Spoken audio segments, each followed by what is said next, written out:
On this week's episode, I'm joined by Rui do O. Rui is a cameraman for one of Portugal's biggest television broadcasters, and he's been to some of the most war-torn countries in the world, like Angola, Israel, Lebanon, Afghanistan, East Timor, and even Iraq. We discuss, amongst other things, the subtle differences between the north and the south of Portugal, and why Portugal is one of the most peaceful countries in the world. Welcome back, or welcome to another episode of Portugal, The Simple Life. I'm really excited to be joined by Rui do O. Rui, welcome. Hi. How are you? Hello, thank you. Fine, thank you. Good. Rui, I thought that maybe Rui do O was your full name, but just before we started, you told me it's a bit longer than that. I thought that you might have the shortest name we've ever had on the podcast, with just 6 letters, Rui do O, but it's a bit longer than that. No. I'm sorry, but okay. But I would prefer to use this because it's shorter and it's easier. Well, Rui is not easy name to say, but. Yeah. Well, speaking of Rui, you are the third Rui that we've had on the podcast. We've had Rui Miguel Nabeiro, and we've had Rui Veloso. Mm-hmm. So you are in good company as the third Rui. They are much better than I am. No. We'll see about that. But Rui, maybe you can just start off by telling us a little bit about you. Well, I'm a Portuguese guy with 53 years old. I'm a journalist and a cameraman in SIC TV in Portugal. Before I started being a journalist, and I've been in TAP, the airliner, as I worked as a purser in TAP, and before that I was at the Air Force, at the Portuguese Air Force.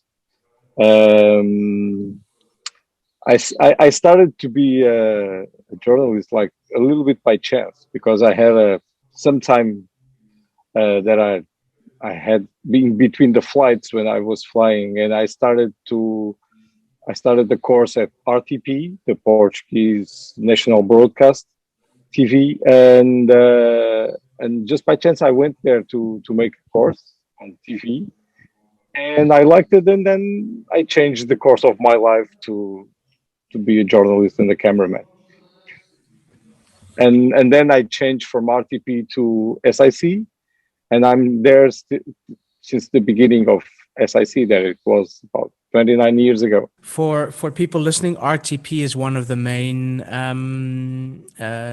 broadcasters in Portugal, as well as SIC as well. So these are, it's I think the 4 public or semi-public broadcasters in the country. Right? Well, RTP is the public. RTP is SIC. I always say SIC because in English SIC sounds a little bit strange. Yes.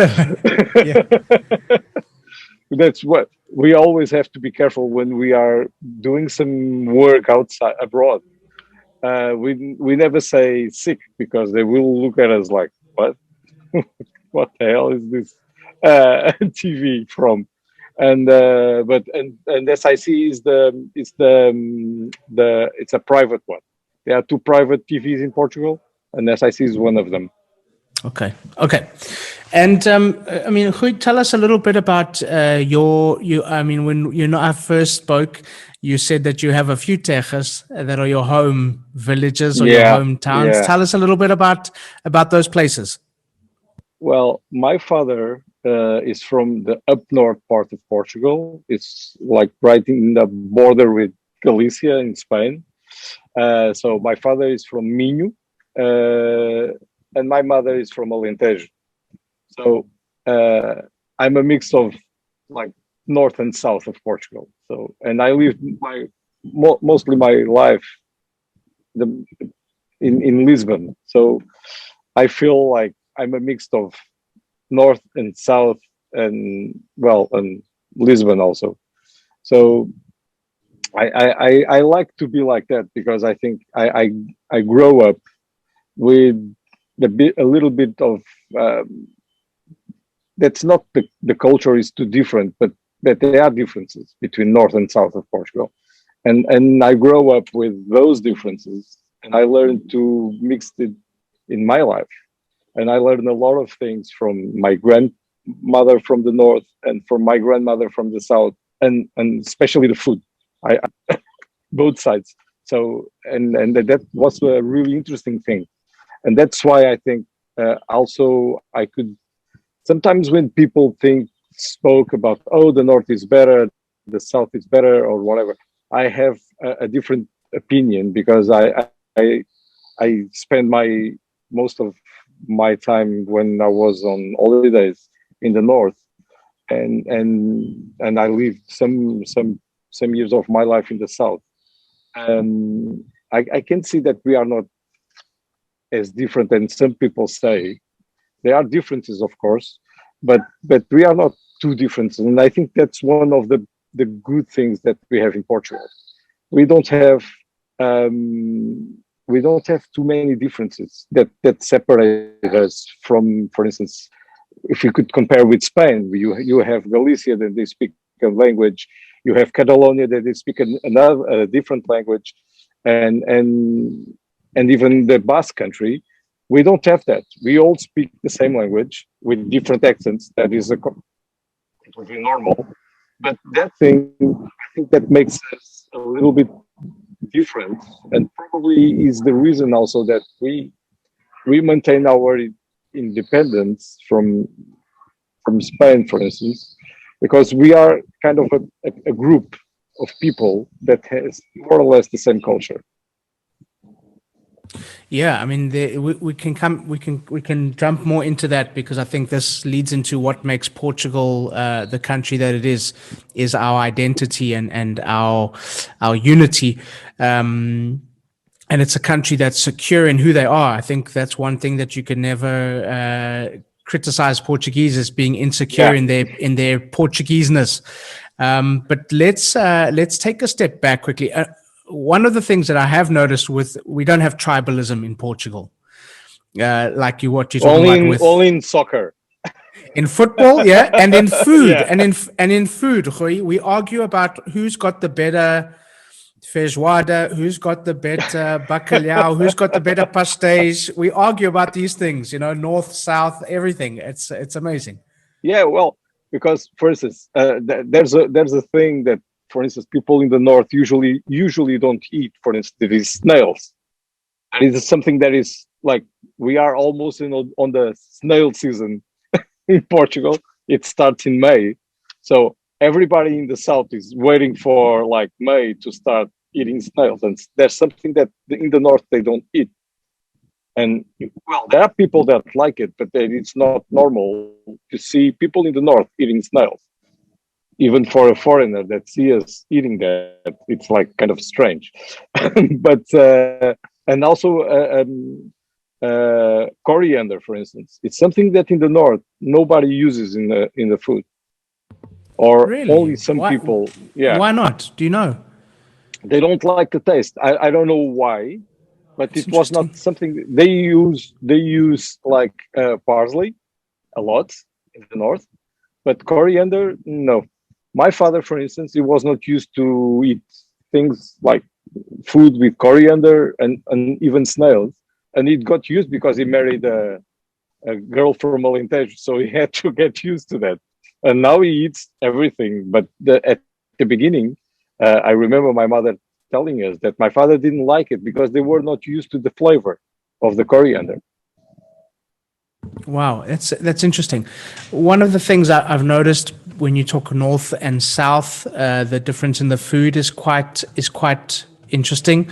I find the north the food is heavier, Yeah. and in the south the food is lighter.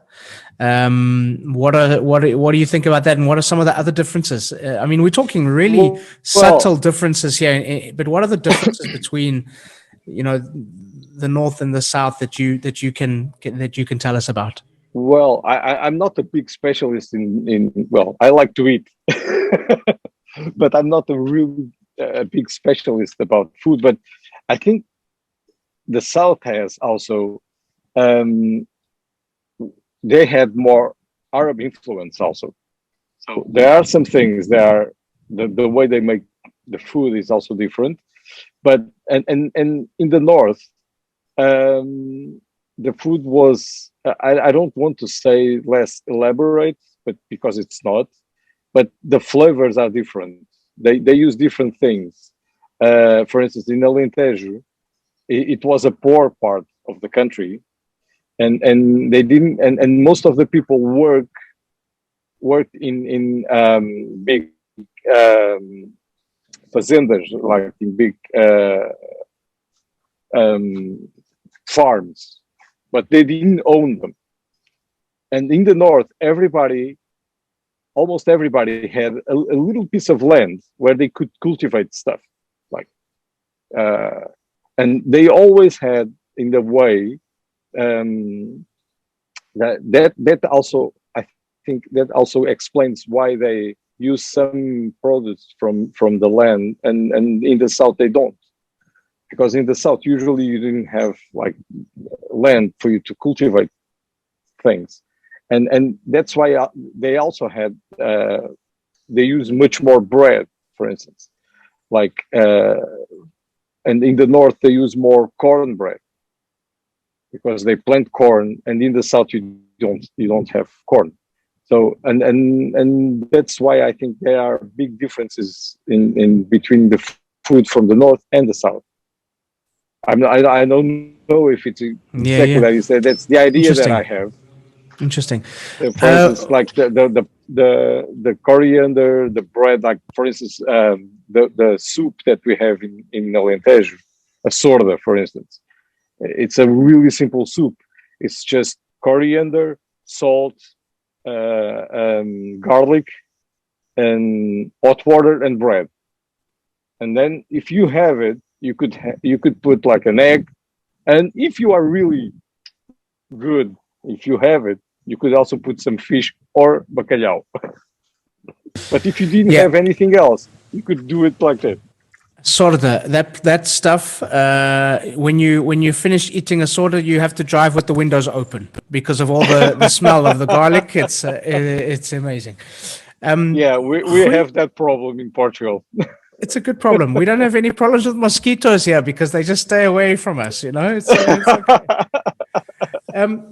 Rui, I mean, this is you have this differences in food in cuisine. I, what is the difference with the people? What are some of the characteristics that you notice with the people from like the Alentejo or the south and people from the north that you can share with us? Well, not well, not everybody like is like this, but most of it, I think people in the north are more open. They say what they want to say, and they don't have any problem with that. They say it, like sometimes they could be, people could think that they are rude, but it's the way it is. It's they If they don't like something, they will tell you. If they like something, they will tell you. But they are always really helpful. If you need something, they will be there for you. you know they could, sometimes they could sound rude, but they are really helpful if you need something. um in the south it's exactly the same, but they are more reserved. They don't speak as much. They are not used to be so open, and sometimes they care more about the way they say things. And sometimes they don't say anything. They couldn't.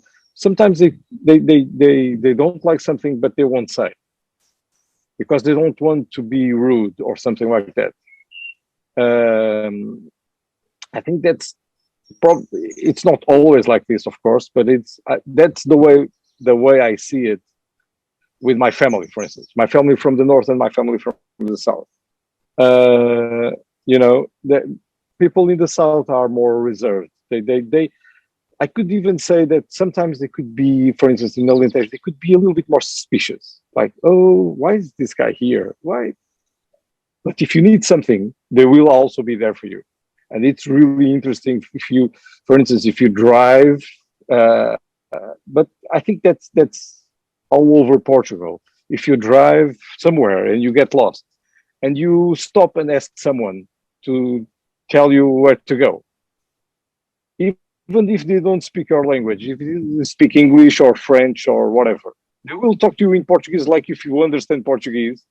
And if it's necessary, they would get into your car and take you to the place you want to go.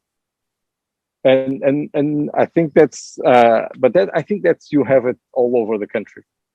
Well, probably not as much in the big cities. Well, but more like Lisbon, probably. You could also have it in Lisbon, but you lose it a little bit because it's a big city and the things are different. But in small places, people is usually really helpful, and they try to help you even if you don't understand you. Yeah, really interesting. Rui, you're a guy that had different influences, North Alentejano, Yeah. Lisbon, Cascais. You've worked in aviation. You've worked for TAP, so you've had influence from everywhere. But maybe tell us a little bit about your work, and some of the places that you've been because of your work. Well, my work is like for now it's for TV. I do just news, and my work is more. It's a little bit of everything. I could do some sports. I could do some politics. I could go to wars also.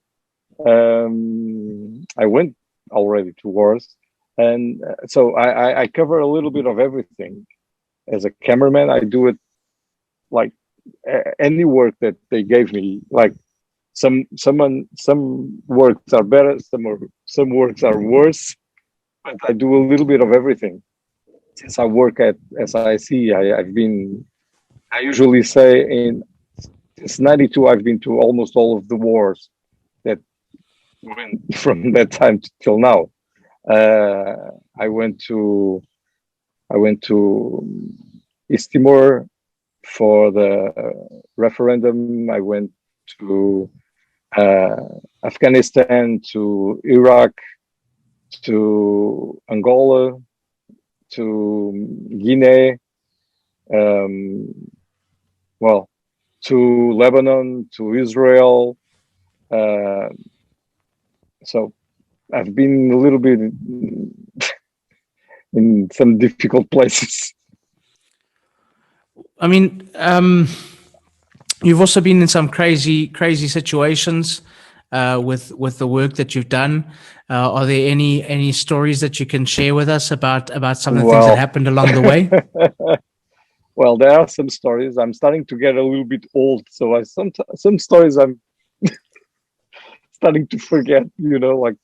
But I remember that I remember to be with a colleague of mine that now it works for RTP, and for me is one of the biggest journalists, the biggest journalist in war scenarios. That is Candida Pinto, and she just came from, for instance, from Mozambique. Now she was in Cabo Okay. Delgado some days ago, doing some reports about Cabo Delgado and Palma.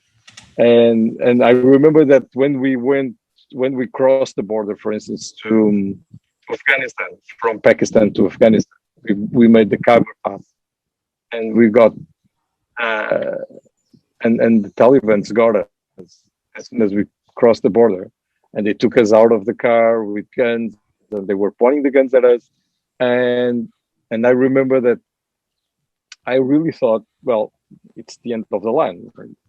They, they're going to shoot us here. And the thing was a little bit complicated. And like 5 minutes afterwards, there was a pickup because they always drove pickups.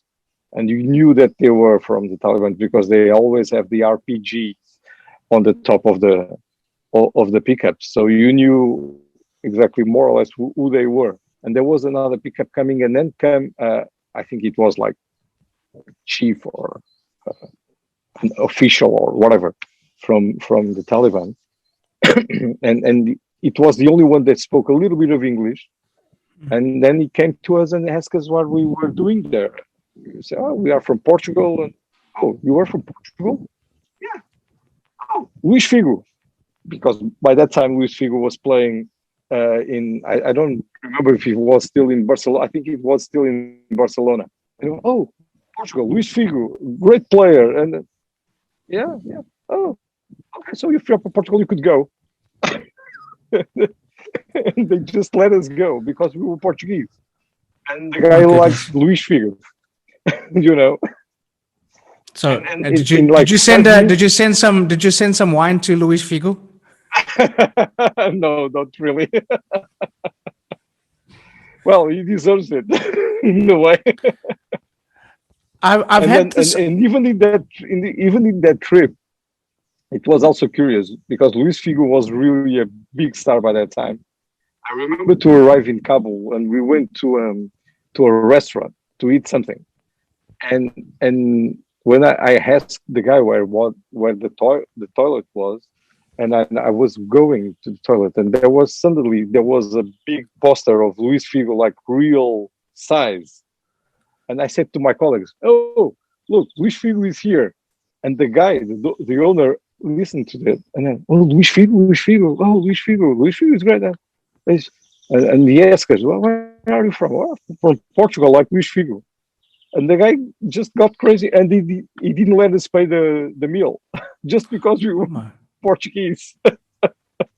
Well, now the same thing happens with Cristiano Ronaldo now. So yeah. football sometimes opens some doors.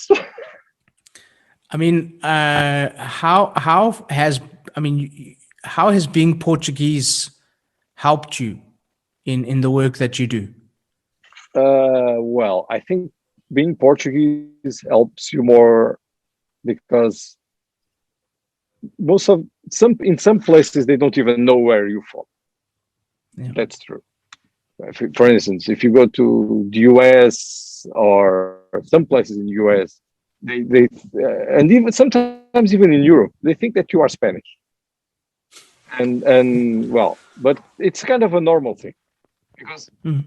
I know that some Portuguese get really upset because they think that I'm Spanish or whatever.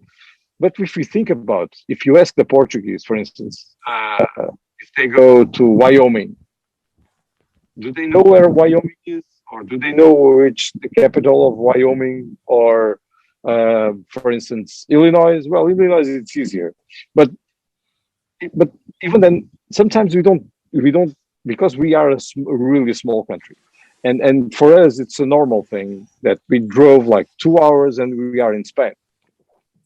So you need to learn how to deal with it because as soon as you cross the border, you have to speak Spanish or at least try to speak something that they could understand. And sometimes we don't have the idea or the mindset of the people that live in a really big country. And for them, they live in their place, and it's easy for them not to know where Portugal is because Portugal is really really tiny. But answering your question, I think being Portuguese helps you more because we are kind of, I think almost everybody likes us in a sense, and they don't see us as a threat, they don't see Portugal as a threat anywhere. So I think, and we are quite easygoing, I think, and that also makes a difference. The way we deal with people, and especially in the Arab countries. Um, for instance, in Iraq, I remember to be in Iraq, uh, and some guy came to us and he was asking, "Oh, where are you from?" And it's first of all, he started talking to me in Arabic, and I was like, "What? Sorry, I don't speak Arabic." He was looking at me like, "But you look like Arab," and then, well, but I'm not. "Oh, where are you from?" I'm from Portugal." And then the guy said, "Come on, you are the Arabs of Europe." That's the answer that he gave me. But most of all, it's not only the resemblances because if you we have in Portugal, you could see a little bit of everything, of different kind of races here. It's kind of. because we have been everywhere in the world, so it's a normal thing. But there's something I think and it's a little bit cultural. It's the way you deal with foreigners. The welcoming and the way you. It's a little bit Arabic because you also have it in the Arab countries. The way they receive you, the it it's a little bit. They treat you really like if you are a guest. They treat you really well, and the Arab and we have that also. And that's something, for instance, for the Arabs that is really important. The way they receive you and the way you deal with them, as we say in Portuguese. I don't know if you know that expression, salam alek, estar com salam alek, like when they receive you, they salam alaikum, alaikum salam, and they have those. For them, it's important to have that conversation before something. It's really it's a kind of a formal thing, and not to and to for them to receive someone that come from abroad. I could be a little bit unfair with some other people, but I think the Portuguese don't. That's a quality and a disadvantage also. Sometimes we don't take ourselves too important. We don't think that we are too important. So, and I think we for us to deal with other people, it helps you because sometimes I don't think we are too arrogant, and some things you should be more, but we are not. And I think when you are dealing with foreigners in some other places, it helps you also, and it makes you understanding them better, and they could look at you and treat you in a different way because they feel that you are not that you don't think that you are better than they are. Yeah, I can see how that would make it. I do. I think there's this Portuguese are not arrogant people, but I do think we should be more proud about certain Yeah, things. yeah, And I think that's but definitely we're not an arrogant people, and we're not a people that take ourselves too seriously. I get to say we now because I'm a Portuguese yeah, citizen, so sure. I can say we. You are, I like it. of course, and Rui, that I think that's one of the interesting things, and one of the things that makes me sad a little bit is that now with the rise of the extreme right parties, we are losing that a little bit uh, because we were always welcoming to everybody, and I think the main quality that we have in Portugal it's our mixed because we are not a breed like a single breed. We have in Portugal we are like you have people from everywhere in the world, and I think that's one of the things that makes us special, you know. And when you see people like from the far right parties saying that, oh, you should go to your land, to your country, come on. If you are starting to see our ancestors, most of us came from somewhere. yeah. And I think that's the best thing that we have, you know. It's that we have people from everywhere, and that every time and as you were saying about trips, one of the good things about my job is to travel. Even if you are going to like Iraq, Afghanistan, difficult countries, difficult like Syria, and but you always learn something. You always learn something from someone, and Yeah. sometimes even with this age that you sometimes you think, oh, I saw everything. No, sometimes you see something different, and you meet different people and different cultures, and you always learn something. And that's the good thing about my job is that I I, I tell this to a lot of friends is that every day I always learn something new, and that's great. I mean, we spoke about it earlier, and it's good to talk about this now.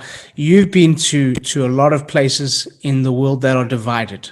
When you talk, you talk about Spain, and it's got that division by really it's down to language. It's Catalan, Galician, all these kind of things. You go to America and they're divided by Republican and Democrats.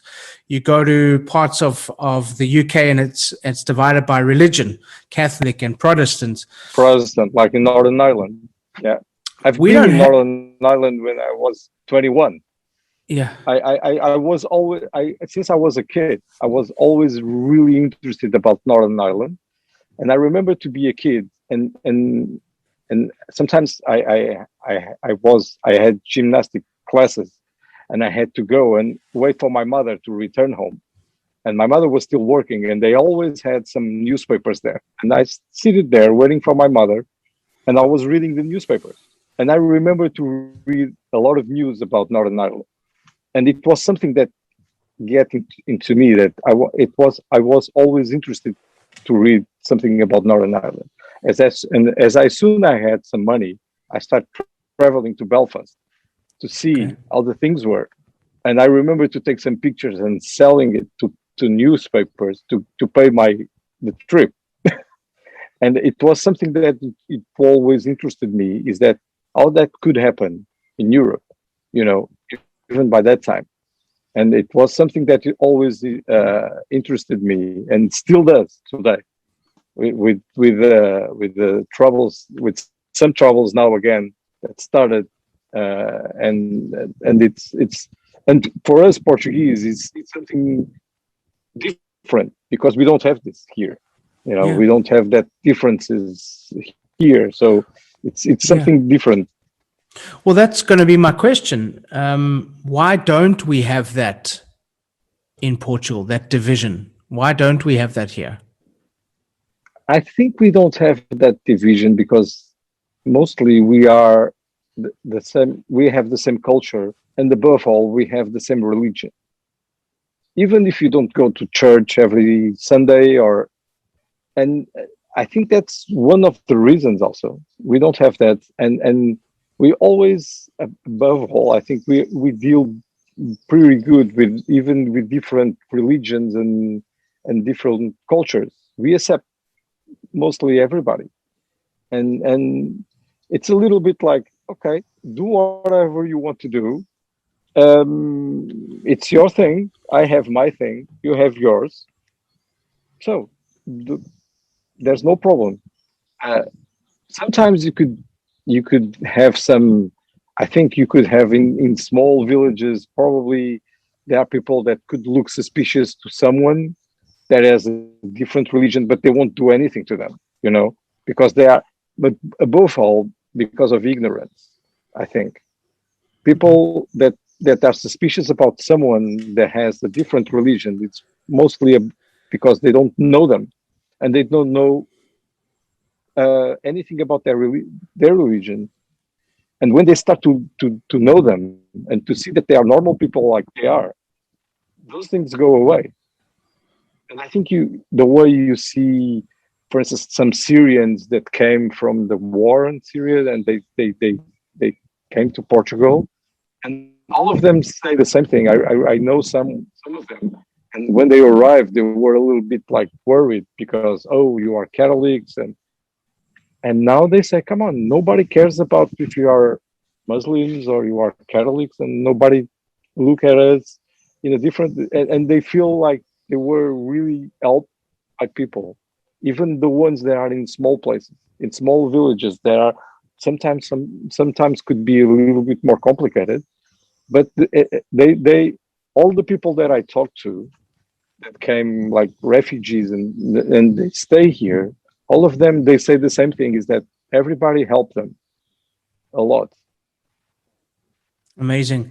Because, Okay, and I think that's also a reason for that, because as I was saying, we are a small country and we were a poor country, and when and people always, and I think that's something from the south of Europe, is that people always relied on their families to survive, because even before 74, during the dictatorship, people we had a lot of poor people living here. My family is not healthy. Uh, we were like medium class. Sure. We had like normal life, but we didn't have too much things.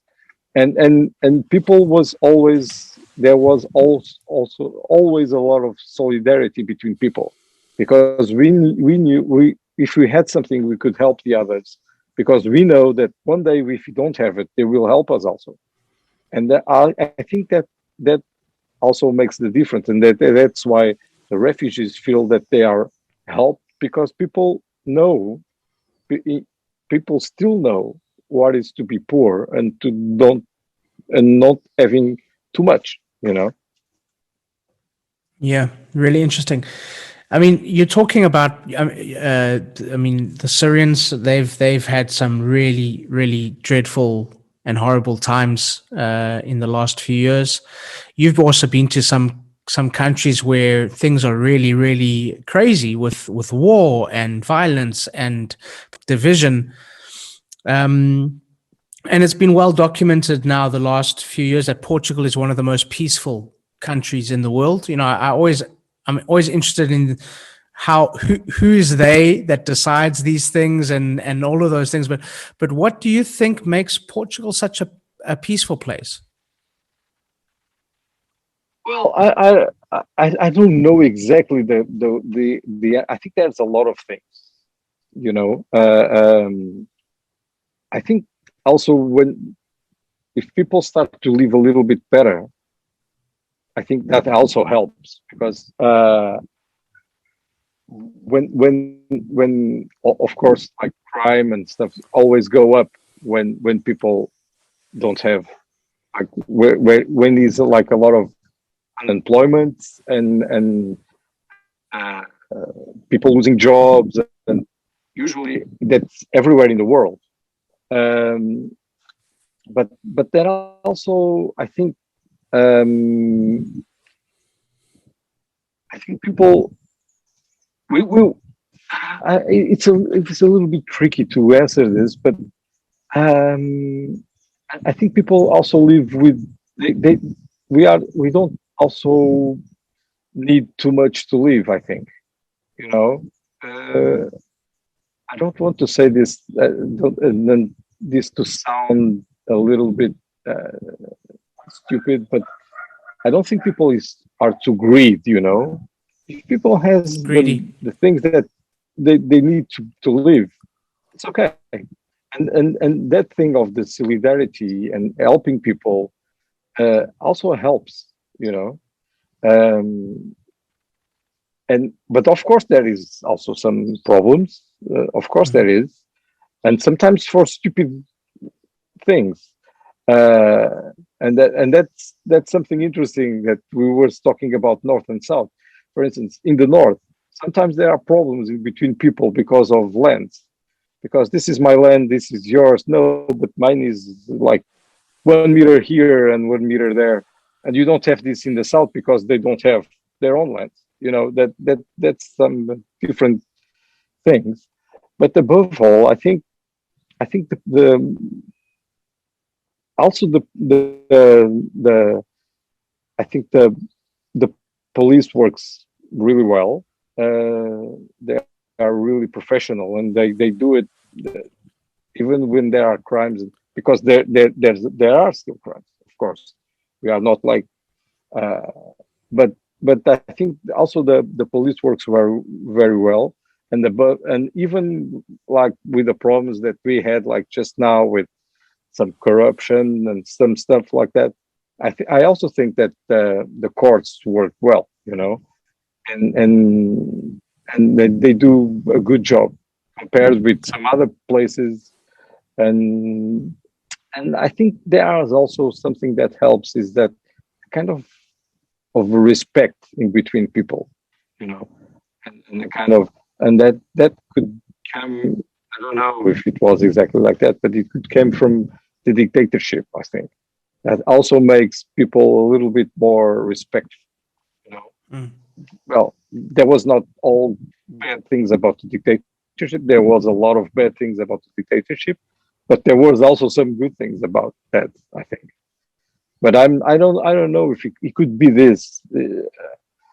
That was something that I think, but I think the things were getting better. When I was younger, things were a little bit more difficult than they are now. And but I think that also has to do with the people having a better life. For instance, when we entered the European Union, people started to have a better life. Uh, there were less poor people. There were people started to have better conditions to live.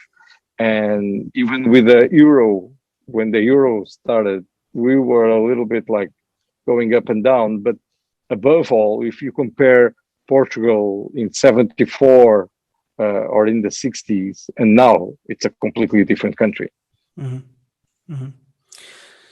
I mean, Rui, when you go to these places where and you see some really difficult situations and some difficult conditions, and um, how do you feel coming back home? Well, that's an interesting question. It's like when I go there, every time you go there and every time they send me somewhere, I always think, come on, what am I doing this? What am I doing this?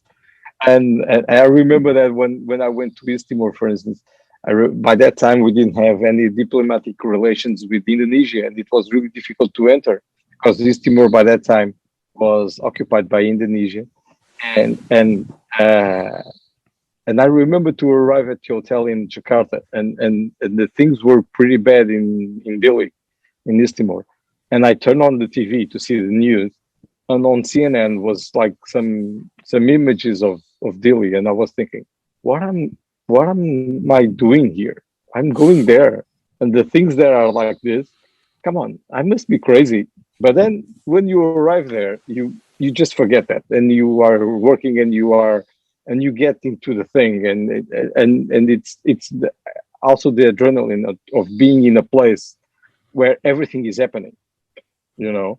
But there's a little bit, there's a different thing that makes you think, is that you are in a difficult place, you are in a really tough place, but you have a place to return, and you know that in your place the things are not like that, and that makes the huge difference when you see those people that are living there, for instance in Syria now, uh, and for instance in Lebanon and Iraq, and you know that when you leave, they will be there, they will stay there, and they have to deal with it in the same way. But you have a place to return.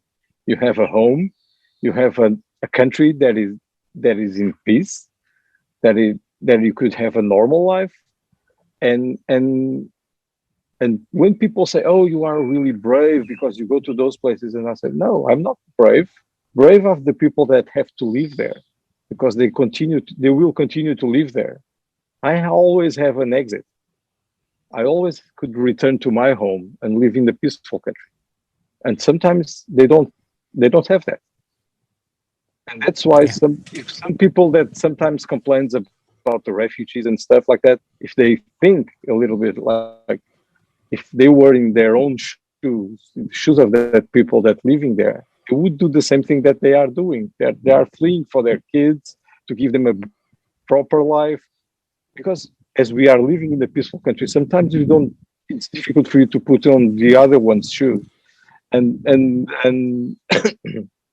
that's an interesting thing. Also, is that when the pandemic started in Portugal, like the COVID arrived, and I remember to be like doing some stories, some reports about COVID, and sometimes it felt that you are in a war zone. But the difference was that this time was in your country. Mm. It was with your people, with your family, and that makes a big difference also.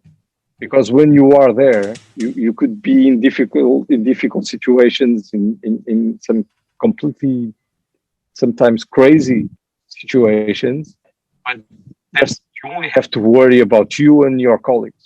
You don't have to worry about your family and your friends because you know that they are in a safer place.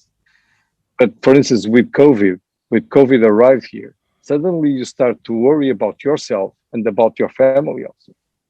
And then you could also have a glimpse of what is like to live in a difficult place. Because that people has to care for themselves and for their family and kids and stuff. And that's I think for some people they had a little bit of a glimpse what it's to live in a difficult place. Yeah, it's true, and I don't think that's a bad thing. I think sometimes it's No, important for us to know how good things are and how good we have things, isn't it? Yeah, exactly. And I remember to talk about this with a colleague of mine, and because he wanted to take his family to out of Lisbon when in the Lisbon region the COVID was like the surge was big, and I was telling him, look, what are you doing now? It's what those guys that came from Syria are doing with their family. It's exactly the same thing. The difference is that you could go by car to Alentejo or anywhere in the country. You could go and you know you won't be killed by that.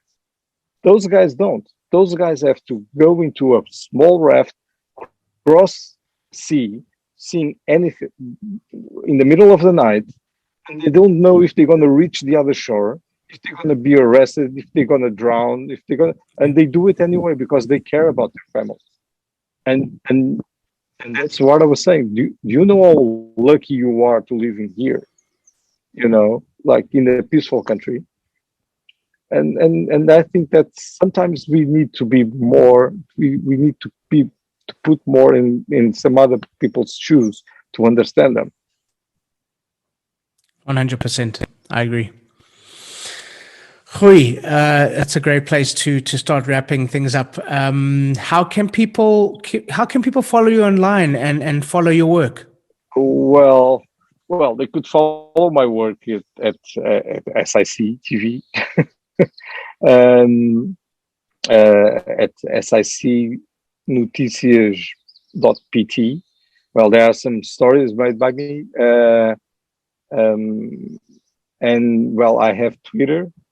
I don't put too much things on Twitter, but I read a lot of things. Sometimes I just retweet some stuff, but I'm not like always there. I also have an Instagram that is Rui do O with 3 O's, but I put only like pictures of the places that I've been, and and I don't have Facebook because it's not my thing. I left Facebook 9 years ago because it started to be a little bit complicated. And then, okay. Well, we'll put some links in the show notes so that people can just follow what you're doing.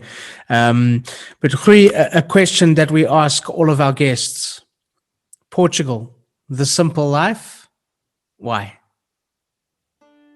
I think because we are simple, above all.